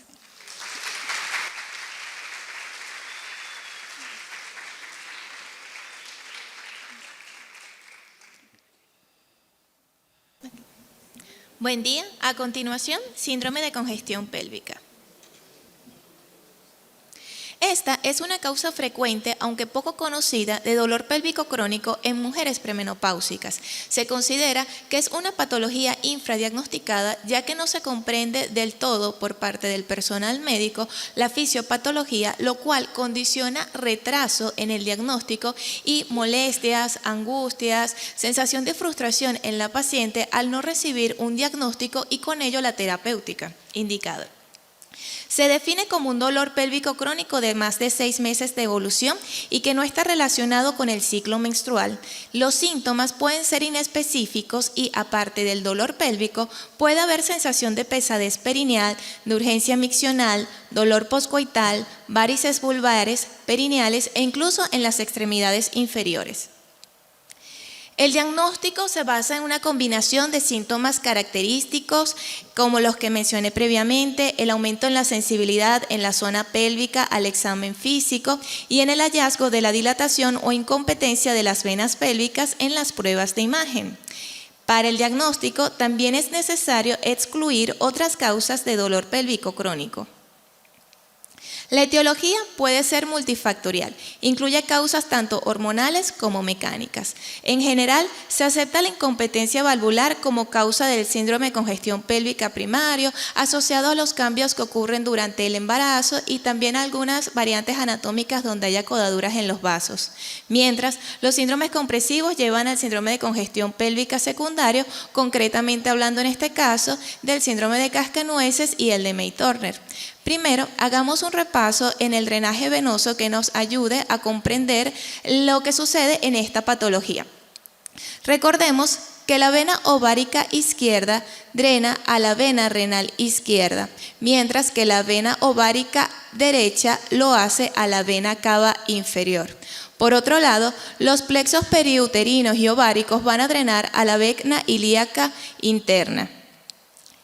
Estos síndromes van a suceder porque hay estrechamiento de estructuras venosas dentro de un espacio anatómico reducido, pero no solo va a haber afectación de estas estructuras, sino que también tenemos que estar conscientes que esto puede llevar a puntos de escape venoso, lo que explicaría que la sintomatología puede variar, ya que puede haber afectación de venas periuretrales, perirrectales, de las venas que confluyen al confluente venoso safenofemoral, por ejemplo, lo que explica esa sintomatología variada. Okay. Actualmente, tanto la angiotomografía como la angioresonancia se han convertido en técnicas diagnósticas alternativas, ya que la flebografía es la que se considera como gold estándar, ya que es un método tanto diagnóstico como terapéutico. Sin embargo, este es un estudio invasivo, por lo cual, ya que se han demostrado tan buenos resultados con la tomografía y la resonancia, permite obtener la información anatómica, excluir otras causas de dolor pélvico, entonces se deja la flebografía para aquellos pacientes que tengan el diagnóstico confirmado y que ameriten la realización de algún tratamiento intervencionista. En nuestro servicio se realiza un protocolo de estudio con técnica de bolus tracking con un umbral de 180 UH, se realiza barrido en fase simple, arterial y 2 barridos venosos entre los 80 y 150 segundos con una dosis de contraste promedio de 100 cc a una velocidad de inyección de 5 cc por segundo. En primer lugar, tenemos dentro de los síndromes compresivos el síndrome de cascanueces, que se define por la compresión de la vena renal izquierda entre la aorta y la arteria mesentérica superior. Este clásicamente se conoce como el síndrome de cascanueces anterior, ya que también existe el síndrome de cascanueces posterior, que es menos frecuente y que está dado por variantes anatómicas donde la vena renal izquierda es o retroaórtica, puede ser circunaórtica con menos frecuencia, haciendo que ese segmento de la vena renal quede en compresión entre la aorta abdominal y los cuerpos vertebrales. Los síntomas pueden ser dolor abdominales, hematuria y varices. A veces los pacientes pueden acudir por hematuria, lo cual se explica porque hay un aumento de la presión dentro de la vena renal que lleva a esa alteración. Es importante definir que existe una diferencia entre el síndrome de cascanueces y el fenómeno, ya que los pacientes que presentan el fenómeno del cascanueces no presentan la sintomatología, por lo cual se dice que los hallazgos pueden ser inespecíficos al encontrar mujeres que, a pesar de que presentan la dilatación, los cambios de insuficiencia y de reflujo, estas no presentan sintomatología de dolor pélvico. Sin embargo, desde el punto de vista de imágenes es importante describirlo porque esto puede ser el estadio inicial de la enfermedad y que posteriormente desarrollen la sintomatología. Con respecto a los grados de reflujo para esta patología, tenemos básicamente que tenemos el grado 1 donde hay afectación de la vena ovárica izquierda, en el grado 2 va a haber afectación del plexo periovárico, mientras que en el grado 3 va a haber dilatación de todas las, en las venas pélvicas con afectación de la vena ovárica derecha. Entrando a las imágenes obtenidas de nuestro servicio, tenemos en primer lugar un caso de síndrome de cascanueces. En estas primeras 2 imágenes podemos ver hallazgos característicos. En la primera imagen, en axial, podemos ver esta área de mayor densidad que corresponde a la dilatación de las venas pélvicas. Esta imagen es clásica y se conoce como reservorio o como el término de pooling en inglés, y se debe a que las estructuras venosas están tan dilatadas y agrupadas que es difícil separarlas entre sí. En la segunda imagen tenemos una reconstrucción donde, ya que vimos los grados de afectación del reflujo, podemos observar cómo hay afectación tanto de la vena ovárica izquierda que drena hacia la vena renal y también hay afectación de la vena ovárica derecha que drena hacia la vena cava inferior. Esta paciente es de 33 años, ella acude con dolor y varices. Estas imágenes nos permiten evaluar más detalladamente los cambios anatómicos que ocurren a la vena renal, donde va a haber un estrechamiento abrupto que se conoce como el signo del pico en la pinza aortomesentérica, haciendo que la relación de la compresión de la vena renal entre el ángulo la parte del estrechamiento y el segmento que no esté afectado sea mayor a 2.25. Otras medidas a tomar en cuenta es la disminución del ángulo aortomesentérico, que se considera patológico cuando este es menor a 41 grados, y también se puede encontrar el ángulo del pico, el cual consiste en líneas que se trazan por la pared anterior y posterior de la vena renal hacia el punto de mayor estrechez, que se considera patológico cuando es mayor a 32 grados. En estas reconstrucciones podemos observar nuevamente la dilatación de la vena ovárica izquierda, de la vena ovárica derecha y de los plexos en la pelvis. En segundo lugar, tenemos el síndrome de May-Turner. Dentro de los síndromes compresivos, se define por la compresión de la vena ilíaca común izquierda entre la arteria ilíaca común derecha y la columna, a la altura del cuerpo vertebral de la quinta vértebra lumbar o el promontorio. Generalmente este se puede presentar en mujeres entre la tercera y quinta década de la vida. Este, a su vez, se divide en 3 tipos, según la morfología que se presente. En el tipo 1 podemos observar que hay una estenosis focal de la vena ilíaca común, mientras que en el tipo 2 hay una disminución del calibre, y en el tipo 3 solamente se presenta un cordón fibrótico.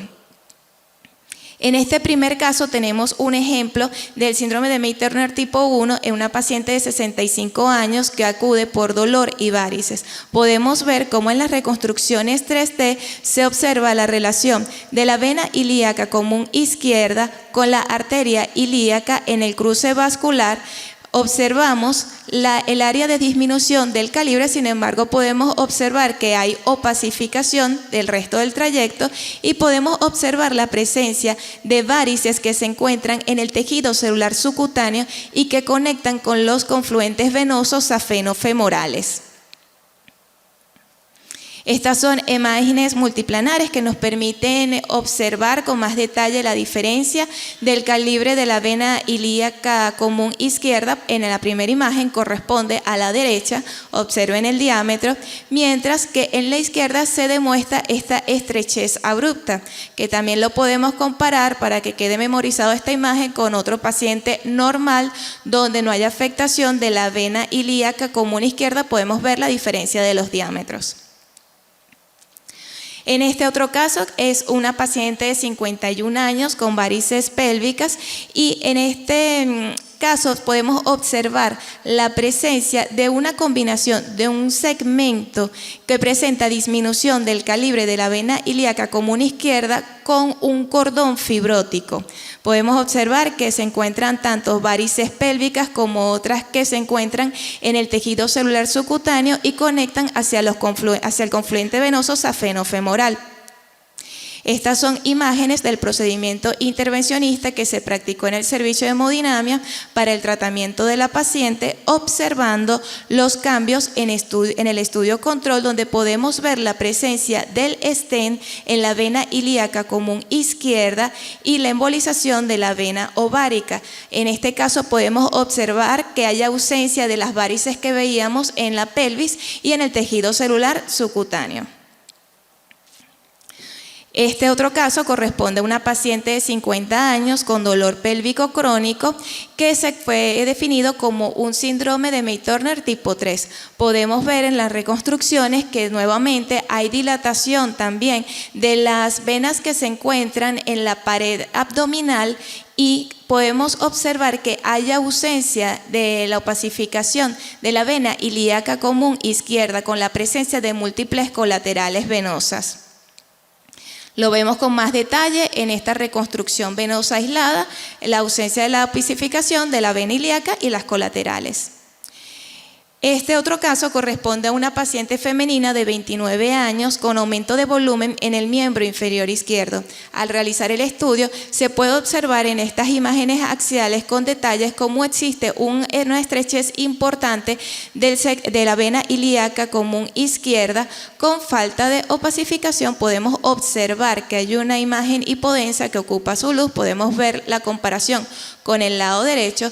Este caso se trata de una trombosis extensa del miembro inferior izquierdo que también afecta hasta la vena ilíaca común izquierda. Y es que del 20 al 50% de los casos, según estudios, reflejan que las pacientes que presentan trombosis en el miembro inferior izquierdo están asociados a casos de síndrome de May-Turner. Sin embargo, este queda infradiagnosticado porque la paciente no se continúa estudiando. Podemos observar estas otras reconstrucciones de la misma paciente donde se puede ver que no se opacifican los trayectos venosos en el miembro inferior izquierdo. Esto es de gran importancia para tanto el médico radiólogo, ya que es importante estar capacitado para poder reconocer esta patología y así ofrecer una mejor terapéutica a los pacientes.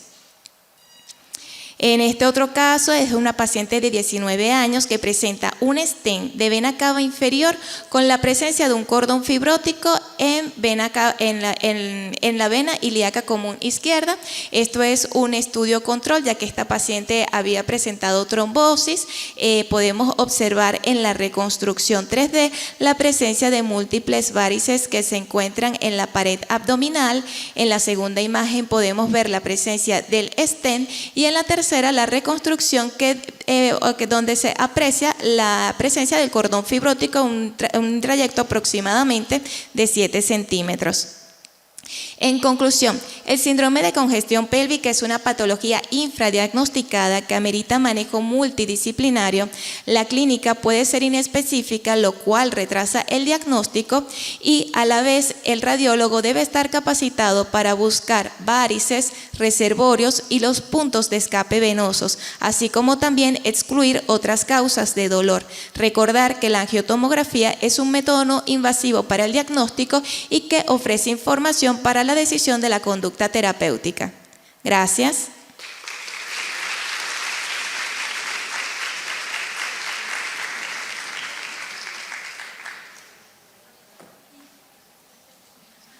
A continuación, los invitamos a disfrutar del coffee break que fue por la compañía Sufomeca.